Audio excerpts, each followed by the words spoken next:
এই বিশাল পৃথিবীতে মানুষ প্রতিদিন দুঃখের মুখোমুখি হয়। কেউ কষ্ট পায় সংসারে, কেউ কর্মক্ষেত্রে, কেউ প্রেমে ব্যর্থ হয়ে, আবার কেউ নিজের জীবন নিয়েই প্রশ্নের মুখে দাঁড়িয়ে যায়। আমি কেন বেঁচে আছি? আমার কর্তব্য কি? সঠিক পথ কোনটা? ঠিক এমনই এক প্রশ্নে ভেঙে পড়েছিলেন মহাবীর অর্জুন। যুদ্ধের ময়দানে দাঁড়িয়ে নিজের আত্মীয় স্বজন, গুরু, বন্ধু বান্ধবদের সামনে দেখে তার হাত থেকে অস্ত্র পড়ে যায়, চোখ ভিজে ওঠে, মন ভেঙে যায়। ঠিক সেই মুহূর্তেই ভগবান শ্রীকৃষ্ণ উচ্চারণ করলেন এমন কিছু বাণী যা শুধু অর্জুনকে নয়, আজ থেকে হাজার হাজার বছর পরেও আমাদের জীবন বদলে দেওয়ার ক্ষমতা রাখে। সেই অমৃত বাণীর নাম শ্রীমদ্ ভগবদ্ গীতা। গীতা হলো জীবনের পথ নির্দেশ, কর্ম করার সাহস, দুঃখ সহ্য করার শক্তি আর সত্যের পথে চলার আলো। আজকের এই ভিডিওতে আমরা খুব সহজ বাংলা ভাষায় গল্পের ছোঁয়ায় শ্রীমদ্ ভগবদ্ গীতার 18টি অধ্যায়ের মূল বাণীগুলি বুঝে নেব। চলুন তাহলে শুরু করি। কুরুক্ষেত্রের যুদ্ধক্ষেত্রে অর্জুন যখন দুই সেনাবাহিনীদের দেখল, তখন তার চোখ পড়ল নিজের গুরু দ্রোণাচার্য, পিতামহ ভীষ্ম, আত্মীয় স্বজন, বন্ধু ও প্রিয়জনদের উপর। তার মনে প্রশ্ন জাগল, এদের হত্যা করে আমি কি সুখী হতে পারবো? অর্জুন বলে উঠল, হে কেশব, এই যুদ্ধ আমি করতে পারবো না। রাজ্য আমার চাই না, জয় আমার চাই না, আমি পাপ করতে চাই না।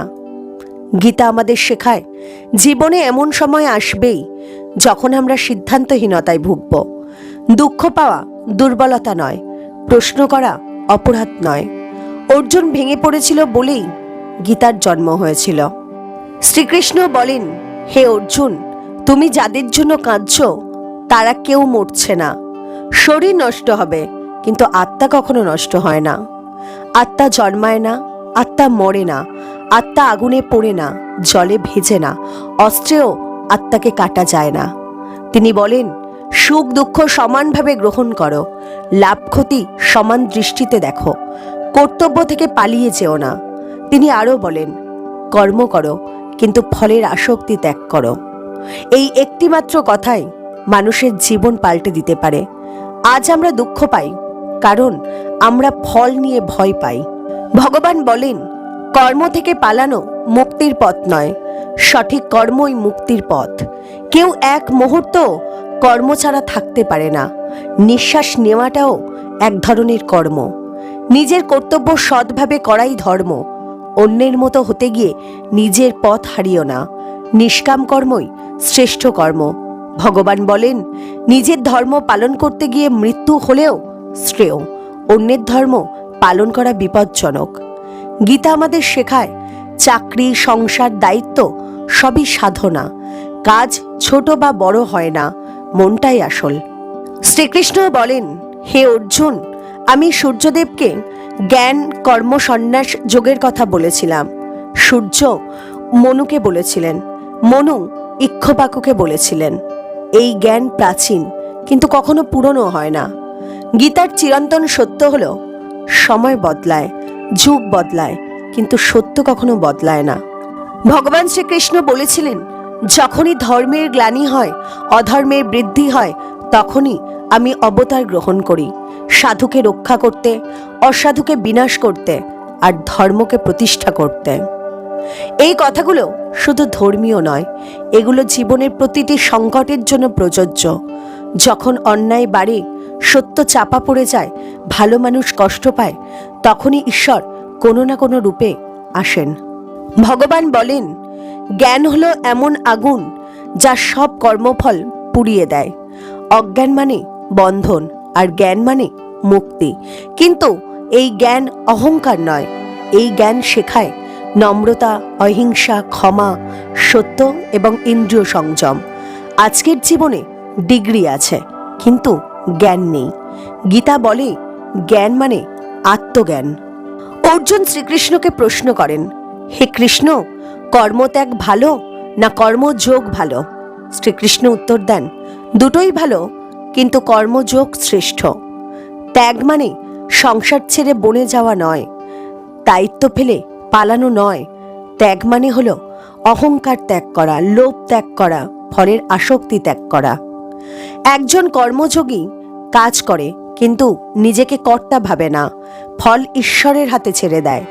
ভগবান বলেন, যে কর্ম করে কিন্তু আসক্ত নয়, সে সংসারে থেকেও মুক্ত। আজকের সমাজে চাকরি, ব্যবসা, সংসার সবই যোগ হতে পারে যদি মন ঠিক থাকে।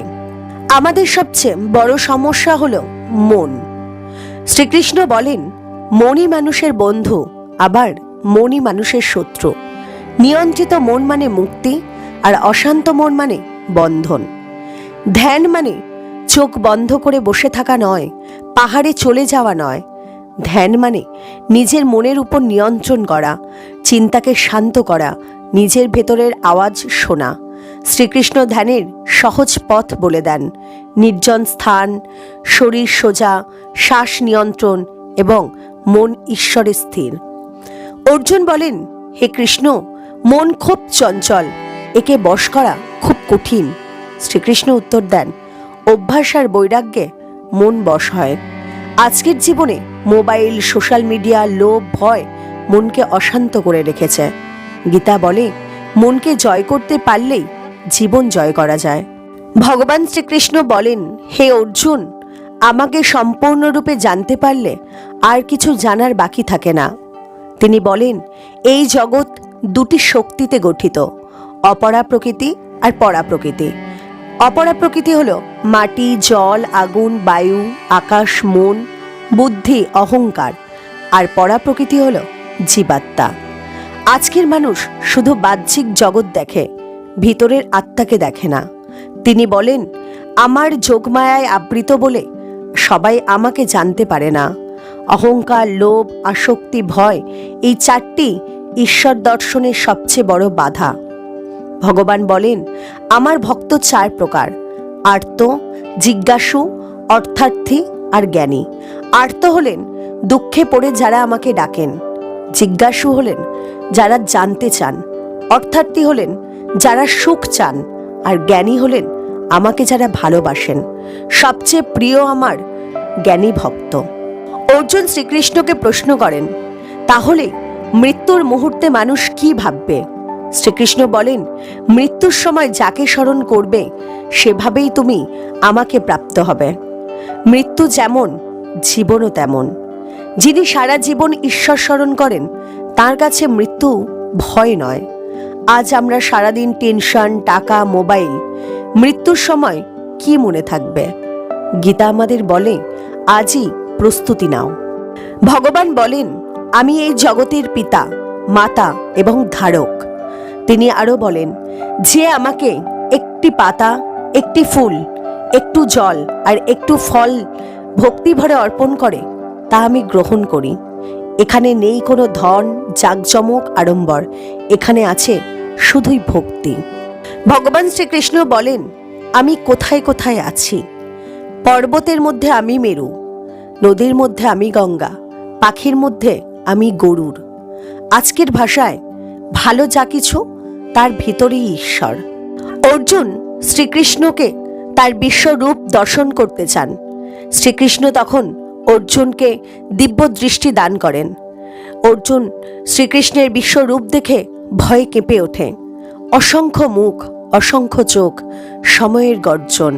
শ্রীকৃষ্ণ বলেন, আমি কাল, আমি সবকিছুর বিনাশকারী। গীতা আমাদের শেখায়, মানুষ ক্ষুদ্র কিন্তু সময় অসীম। অর্জুন প্রশ্ন করেন, নিরাকার ভালো না সাকার ভালো? শ্রীকৃষ্ণ বলেন, দুটো পথই ভালো, কিন্তু ভক্তি সবচেয়ে সহজ। একজন প্রিয় ভক্তের লক্ষণ হলো যে ভক্ত কাউকে ঘৃণা করে না, অহংকারহীন, সুখ দুঃখে সমান, ক্ষমাশীল। তিনিই হলেন ঈশ্বরের প্রিয় ভক্ত। ভগবান বলেন, এই শরীর হলো ক্ষেত্র, আর যে এই শরীরকে জানে সে ক্ষেত্রজ্ঞ। ক্ষেত্র হলো দেহ আর ক্ষেত্রজ্ঞ হলো আত্মা। আজ মানুষ শরীরকেই সব ভাবে, কিন্তু গীতা বলে, তুমি শরীর নও, তুমি আত্মা। সত্যিকারের জ্ঞান কাকে বলে? শ্রীকৃষ্ণ বলেন, যে জানে অহংকার ত্যাগ, অহিংসা, ক্ষমা, গুরু সেবা, ইন্দ্রিয় সংযম, এই গুণগুলিই হলো জ্ঞান। ডিগ্রি নয়, চরিত্রটাই আসল জ্ঞান। মানুষ আলাদা হয় কেন? শ্রীকৃষ্ণ বলেন, মানুষের প্রকৃতির 3টি গুণ থাকে, সত্ত্বগুণ, রজগুণ এবং তমগুণ। সত্ত্বগুণ হলো পবিত্রতা, জ্ঞান, শান্তি। রজগুণ হলো লোভ, কর্ম, অস্থিরতা। আর তমগুণ হলো অজ্ঞান, অলসতা, মোহ। গুণ অনুযায়ী মানুষের জীবন। সত্ত্বগুণী শান্ত, জ্ঞানী। রজগুণী মানুষ ব্যস্ত, লোভী। আর তমগুণী মানুষ অলস, বিভ্রান্ত। গীতা বলে, গুণ তোমাকে বেঁধে রাখে, এই 3 গুণের ঊর্ধ্বে উঠলেই মুক্তির পথ। শ্রীকৃষ্ণ বলেন, এই সংসার এক উল্টো অশ্বত্থ গাছের মতো, যার শিকড় উপরে আর শাখা প্রশাখা নিচে। অর্থাৎ এই জগতের মূল হলো ঈশ্বর। পুরুষোত্তম কে? শ্রীকৃষ্ণ বলেন, ক্ষর ও অক্ষরের ঊর্ধ্বে আমিই পুরুষোত্তম। যে ঈশ্বরকে চিনেছেন তিনি সব চিনেছেন। মানুষ ভালো বা খারাপ হয় কেন? তার 2টি গুণ আছে, দেবগুণ এবং অসুরগুণ। দেবগুণের মানুষ হলো অহিংসা, সত্য, দয়া, সংযম। আর অসুরগুণের মানুষ হলো অহংকার, হিংসা, লোভ, ক্রোধ। শ্রীকৃষ্ণ বলেন, যেমন গুণ তেমন জীবন। বিশ্বাসও 3 প্রকারের। শ্রীকৃষ্ণ বলেন, মানুষের বিশ্বাসও গুণ অনুযায়ী, সাত্ত্বিক শ্রদ্ধা, রাজসিক শ্রদ্ধা এবং তামসিক শ্রদ্ধা। সাত্ত্বিক শ্রদ্ধা হলো শান্ত, রাজসিক শ্রদ্ধা হলো ফলের আশা, তামসিক শ্রদ্ধা হলো অন্ধবিশ্বাস। আজকের সমাজে অন্ধবিশ্বাসই সবচেয়ে বিপজ্জনক। অর্জুন শ্রীকৃষ্ণকে প্রশ্ন করেন, প্রকৃত ত্যাগ কি? শ্রীকৃষ্ণ বলেন, কর্তব্য ত্যাগ নয়, ফলের আসক্তি ত্যাগ করাই আসল ত্যাগ। নিজের ধর্ম পালন শ্রেয়, অন্যের ধর্ম ভয়ঙ্কর। আজকের জীবনে অন্যের মতো হতে গিয়েই আমরা দুঃখ পাই। ভগবান বলেন, সর্বধর্মাन् পরিত্যাজ্য মামেকং শরণং ব্রজ, অহং তাং সর্প পাপেভ্যো মোক্ষয়িষ্যামি মা শুচো। অর্থাৎ সব ধর্মের জট ছেড়ে আমাকে শরণে নাও, আমি তোমাকে মুক্ত করব, ভয় পেও না। শ্রীমদ্ ভগবদ গীতা আমাদের শেখায়, জীবন মানেই শুধু সুখ নয়, জীবন মানেই শুধু সংগ্রামও নয়। জীবন মানে হলো কর্তব্য, উপলব্ধি, ত্যাগ, ভক্তি, আত্মজ্ঞান। অর্জুন একজন মানুষ ছিলেন আমাদেরই মতন। সে ভয় পেয়েছিল, সে কেঁদেছিল, সে দ্বিধায় পড়েছিল, কিন্তু সে পালায়নি। সে প্রশ্ন করেছিল, আর প্রশ্ন থেকেই জন্ম নিয়েছিল এই অমৃতবাণী শ্রীমদ্ ভগবদ গীতা। গীতা বলে, দুঃখ এলে ভেঙে পড়ো না, ভুল হলে নিজেকে ঘৃণা করো না। গীতা বলে, দাঁড়াও, বোঝো, কাজ করো, ফল ঈশ্বরের হাতে ছেড়ে দাও। আজকের ব্যস্ত জীবনে যেখানে মানুষ শুধু ছুটছে কিন্তু জানে না কোথায় ছুটছে, গীতা দাঁড়িয়ে বলে, থামো, নিজের ভেতরের দিকে তাকাও। গীতা আমাদের শেখায়, সংসার ত্যাগ করে নয়, সংসারের মধ্যেই মুক্তি সম্ভব। আপনি যদি একজন শ্রমিক হন, একজন শিক্ষক হন, একজন ব্যবসায়ী হন, একজন গৃহিণী হন, আপনার প্রতিটি কাজই যোগ হতে পারে যদি তাতে থাকে সততা, নিষ্ঠা, অহংকারহীনতা। শ্রীকৃষ্ণ বলেন, কর্ম করো, কিন্তু কর্তা ভেবো না নিজেকে। গীতা আমাদের বোঝায়, ঈশ্বর মন্দিরে শুধু নন, তিনি মানুষের হৃদয়ে। পাতা, ফুল, জল, এই সামান্য জিনিসেও যদি থাকে ভালোবাসা, তাহলে তা ঈশ্বর গ্রহণ করেন। ভক্তি মানে অন্ধবিশ্বাস নয়, ভক্তি মানে হলো বিশ্বাসের সাথে বুদ্ধি। গীতা কোনো বিভেদের কথা শেখায় না। এখানে নেই জাতের গর্ব, লিঙ্গের ভেদাভেদ, ধনের অহংকার। এখানে আছে শুধু মানুষ, মানবতা, সমদর্শন। যে গীতা বোঝে সে কাউকে ছোট করে না। শেষ পর্যন্ত মানুষ জিজ্ঞেস করে, আমি কি করব? গীতা উত্তর দেয়, নিজের ধর্ম পালন করো, আমাকে স্মরণ করো, ভয় পেও না। আর এই একটি কথাতেই জীবনের সমস্ত জট খুলে যায়। হে মানব, তুমি একা নও, তোমার লড়াই আমি জানি, তোমার চোখের জল আমি দেখি। শুধু একবার বিশ্বাস করে বলো, হে কৃষ্ণ, আমি তোমার, বাকি পথ আমি দেখিয়ে দেব। আমাদের চ্যানেলের লক্ষ্য হলো গীতার আলো ঘরে ঘরে পৌঁছে দেওয়া, মানুষকে শক্ত করা, জীবনে শান্তি আনা। যদি এই ভিডিও আপনার মন ছুঁয়ে থাকে তাহলে বুঝবেন গীতার বাণী আপনার জীবনে কাজ করেছে। প্রিয় দর্শকবৃন্দ, যদি এই শ্রীমদ্ ভগবত গীতার বাণী আপনার জীবনে সামান্য আলো এনে থাকে, তাহলে ভিডিওটিতে একটি লাইক করবেন, যাতে এই বাণী আরও মানুষের কাছে পৌঁছে যায়। কমেন্ট করে লিখবেন এই ভিডিওর কোন কথাটি আপনার হৃদয়ে সবচেয়ে গভীরভাবে লেগেছে।